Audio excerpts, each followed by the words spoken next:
안녕하세요. 상점도사 정양주입니다. 상점도사란 상권 분석, 점포 개발하는 경영지도사를 말하는데요.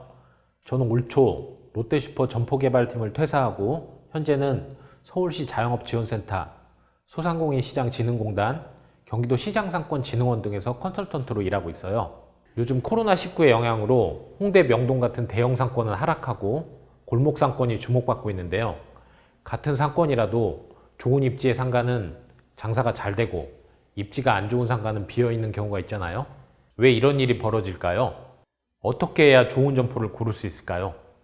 그래서 오늘 제가 좋은 상권과 입지를 고르는 상권 분석의 기본 중에 기본, 주 동선과 어떤 상권에서 장사를 해야 하는지에 대해 말씀드리려고 합니다.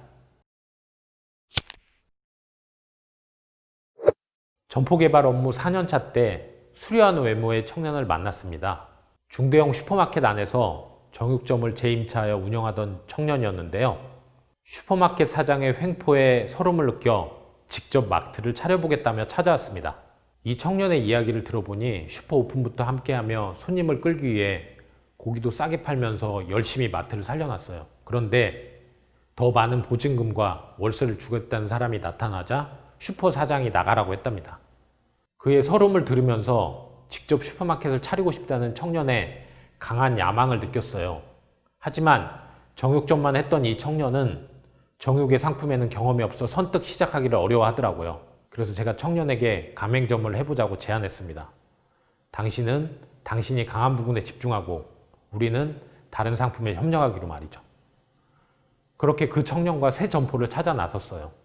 정육 청년과 알아본 점포는 인천의 간석 자유시장이었습니다. 여러분, 혹시 사람이 모이는 자리란 말 들어보셨나요? 풍수지리에서 온 것인데 삼성 등 대기업은 사옥이나 회장실 등을 잡을 때 풍수지리 전문가를 불러 그 자리에 풍수지리를 검토해요. 풍수지리에서는 사람을 물에 비유하는데요. 비가 오면 빗물이 낮은 곳으로 몰리듯이 사람들도 낮은 곳으로 몰린다고 합니다. 그래서 상권은 사람이 모이는 낮은 곳이나 평지에 형성되죠. 지대가 낮고 배후지가 깊은 대표적인 곳이 어딜까요? 시장입니다. 물론 간석 자유시장을 선택한 것이 풍수지리적인 이유만은 아니었어요. 그 점포는 버스 정류장으로 가는 길목에 위치해 있었습니다. 버스를 이용한 사람들이 주로 다니는 길, 즉 주 동선이었죠. 자, 그럼 어떤 길이 주 동선이 될 수 있을까요? 주 동선이 형성되려면 세 가지 법칙이 맞아떨어져야 하는데요. 첫째, 사람들은 경사지거나 거슬러 올라가는 것에 부담을 느끼고 낮은 쪽 골목길을 따라 움직인다. 둘째, 대형 유통시설이나 지하철역, 버스 정류장을 향하는 사람들은 가장 짧은 거리의 골목길로 간다. 셋째, 사람들은 어둡고 위험한 좁은 골목이 아닌 인도폭이 넓은 골목을 선호한다. 청년과 찾았던 점포는 이 세 가지 조건이 다 충족되던 곳이었죠. 그래서 청년은 그 점포를 인수했습니다. 정육 청년의 점포는 운도 따랐는데요. 기존에 있던 마트가 서울에 2호점을 내면서 1호점에는 신경을 못 쓰는 바람에 매출이 떨어지고 청년은 저렴한 금액에 점포를 인수할 수 있었어요. 정육 청년이 점포를 인수하고 하루 매출 200만 원에서 1000만 원으로 늘었어요. 청년은 어떻게 이런 대박 점포를 구할 수 있었을까요? 알고 보니 이 점포는 청년의 집에서 내려다보는 곳이었어요. 그러니 얼마나 이 점포의 히스토리를 잘 알겠어요. 점포 히스토리뿐 아니라 상권, 사람들이 자주 드나드는 곳을 평소부터 훤히 알고 있었겠죠. 내가 자주 보고 가던 길만큼 그 상권의 입지를 잘 알 수 있는 곳이 있을까요? 상권 분석을 시작하는 여러분, 자신의 집이나 직장 주위 같이 자신이 잘 아는 상권부터 찾아보세요. 좋은 자리 분명히 나옵니다. 하지만 집에서 거리가 떨어진 상권을 염두에 두고 있으신 분도 계실 거예요.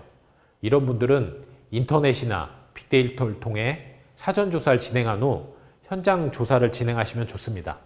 먼저 네이버, 카카오 지도의 로드뷰를 통해 현장 상황을 보시고 인터넷 대법원 등기소를 통해 권리관계를 확인해 보세요. 디스코라는 사이트를 이용하면 무료로 등기를 확인할 수 있습니다.